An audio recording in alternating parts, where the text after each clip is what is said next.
Mes chers amis de partout, je vous salue tous. Merci d'être toujours à supporter nous. Merci à tout le monde qui toujours pèse petit plus là, les photo moi.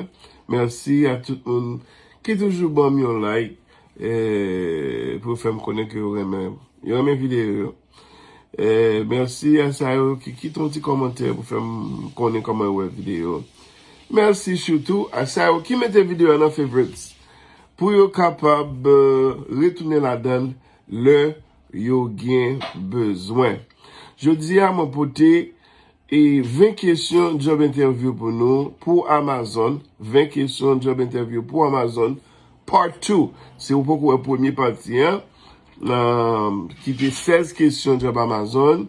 Allez sur page moi ou Jwenn. Okay, on nous commencer. Number 1.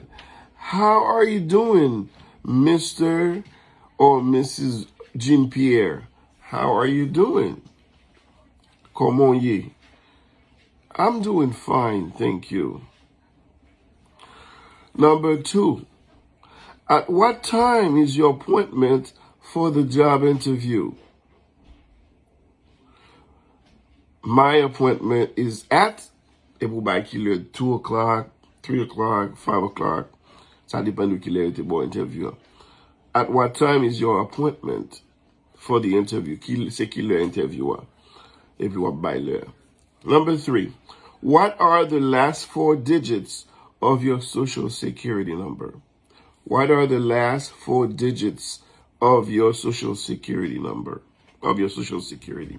The last 4 digits are, if you will buy 4 digits, they will buy 4 derniers numéros social. Okay. Number 4, what is your immigration status? What is your immigration status? De bouton de immigration status, yo mwen je connais ko legal dans pays. Ou ap répondre, I am a legal resident of the US. I am a legal resident of the US. Mwen legal dans pays. Number 5. What is your date of birth? What is your date of birth? Date of birth, c'est qui date de naissance ou? My date of birth is, if vous by date de naissance là, ou by mois, jour, et puis année. Number, what is your address? Your address, ou by address là, ou by numéro, kaila, ou by ouya, ou by appartement, ou by town, et ou by state là, après ça, ou by zip code là. Après commencer pour by adresse là, faut marquer l'autre côté, pour by numéro kaila, ouya, appartement, town, state là, et puis zip code là. Number 7. What position are you interested in? Okay, I'm interested in the cashier's position. I'm interested in the warehouse position. Ou bien gen dit, I am open to any position. Okay? Qui position intéressé ou dit, moi ouvert pour une position, ou bien sous une position, ou dit position. Si c'est cashier, ou dit cashier. Si c'est warehouse, ou dit warehouse. All right. Number 8. What shift are you interested in? What shift are you interested in? Qui shift qui intéresse ou? Est-ce que c'est shift matin, shift après-midi, ou bien shift la nuit là?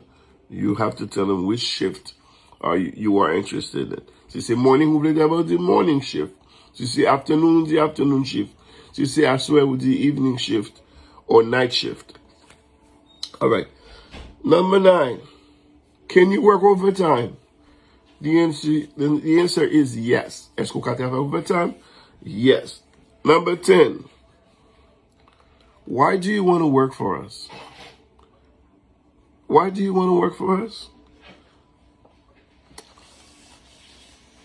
I want to work for you because your company is one of the best. Your company is one of the best in the e-commerce and delivery industry. I want to be part of this successful company. I want to be part of this successful company. All right? That's why I want to work for you. Et quand même, on dit que pour qui ça travaille pour nous, c'est parce que travail compagnie lance une meilleure compagnie qui a fait commerce, global commerce, puis qui a fait delivery. Number 11.